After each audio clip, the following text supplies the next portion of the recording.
Halo guys, selamat sore. Welcome di Mos TV dengan gue Wandi. Hari ini gue mau kasih informasi seputar laptop Asus ya.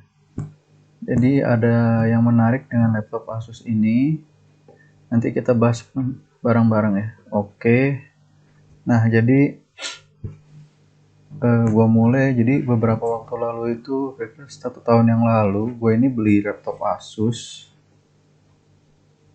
Nah, setelah penggunaan lebih kurang 2-3 minggu itu waktu gue buka laptop ini tuh dia agak seret engselnya. Nah, gue coba kasih oli supaya bisa lebih lancar. Nyata 2-3 hari kemudian itu masih seret juga. Nah, besoknya itu gue buka, dia itu berbunyi.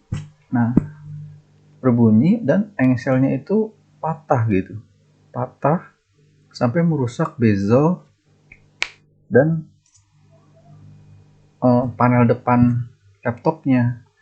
Nah, ya udah besoknya gue langsung bawa nih laptop ke Asus Center ya, Asus Service Center yang resmi. Nah, setelah bicara dengan orangnya di sana, ini mau nggak mau laptopnya harus diganti untuk bezel dan front panelnya. Nah, biayanya itu sekitar 800.000. Wah, banyak juga ya. Nah, gue pikir-pikir ya udahlah ganti aja karena ini kan harus dipakai buat kerja ya. Kalau rusak gitu kan gimana? Jadi gue ganti aja. Nah, menariknya di Asus ini sebagai bahan pertimbangan kalian juga kalau membeli laptop. Nah, di Asus ini ada yang namanya perfect warranty. Nih, perfect warranty, Asus perfect warranty. Jadi, perfect warranty ini menggaransi semua hal berkaitan dengan laptop, mulai dari kerusakan air, layar pecah, kecelakaan, sampai kelalaian pengguna. Nah, jadi kerusakan akibat kesalahan penggunaan yang bersangkutan hanya perlu membayar 20%. Sisanya 80% ditanggung oleh Asus. Nah, ini berlaku untuk pembelian laptop mulai dari 1 Januari 2020 ke atas. Nah, berlaku untuk produk yang dibeli di Indonesia dan diperbaiki di service center Asus Indonesia. Nah, setelah gue tahu Asus Perfect Warranty ini, ya udah gue klaim aja menggunakan ini. Singkat cerita, 4 hari kemudian orang Asusnya telepon gue, dibilang laptopnya sudah selesai. Ya udah, gue ambillah laptop gue dan emang bener gitu, gue hanya membayar 20% saja yang harusnya awalnya biaya perbaikan bezel dan front panel itu 800.000, gue hanya perlu membayar sekitar 130.000, jadi hanya 20%-nya saja gitu. Ya udah, jadi ini sebagai bahan pertimbangan kalian juga ya. Jadi Asus ini ada yang namanya perfect warranty. Ini cukup baik untuk konsumen ya. Jadi buat kalian yang mau beli laptop Asus bisa menjadikan bahan pertimbangan gitu merek Asus ini. Nah, sebagai informasi, ini bukan promosi merek Asus ya. Jadi gue hanya konsumen biasa, gue hanya share pengalaman pribadi gue menggunakan laptop Asus ini gitu. Nah, gue tidak mendapatkan apapun dari Asus. Gue hanya murni membagikan apa pengalaman gue seputar menggunakan laptop Asus ini. Nah, jadi cukup puas ya. Nah, selain itu, gue ini sewaktu perbaikan Asus ini, sekalian gue mau upgrade RAM gitu. Mau upgrade RAM. Jadi gue sekalian minta tolong orangnya bukan perbaiki, jadi tolong minta di upgrade RAM-nya.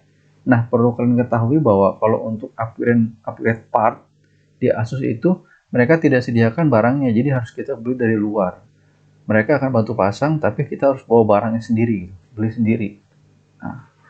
Nah, laptop gue ini kan RAM-nya kan 4 GB ya. Nah, gue rasa kurang, gue mau upgrade ke menjadi 8 GB. Nah, sekarang kita coba cek ya. Nah, mumpung sekalian di sini gue bikin videonya ini, sekalian kita mau cek gitu.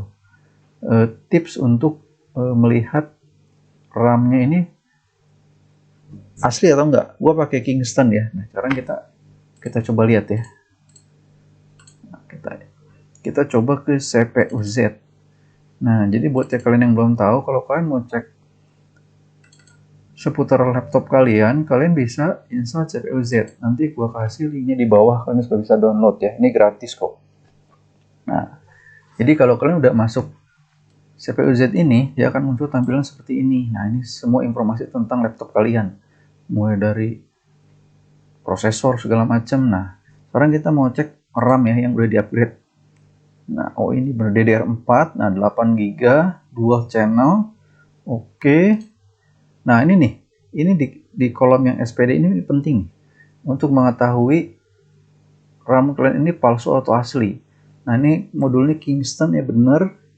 Gue memang beli merek Kingston. Nah, ini kalian part numbernya ini kalian cocokin dengan di RAM kalian yang baru beli gitu. Sama nggak? Harus sama ya. Jadi di RAM-nya itu nanti ada tulisan tentang part number. Kalian cocokin sama ini. CPU Z ini harus sama. Jadi udah bener ya, DDR4, part numbernya sekian, berarti memang 4 GB, oke. Jadi memang ini udah dipasang sama mereka dan asli gitu. Nah, kalau yang palsu, itu kalian sudah upgrade, tidak akan kedetek di sini kalau palsu. Jadi ini penting nih CPU Z ini ya.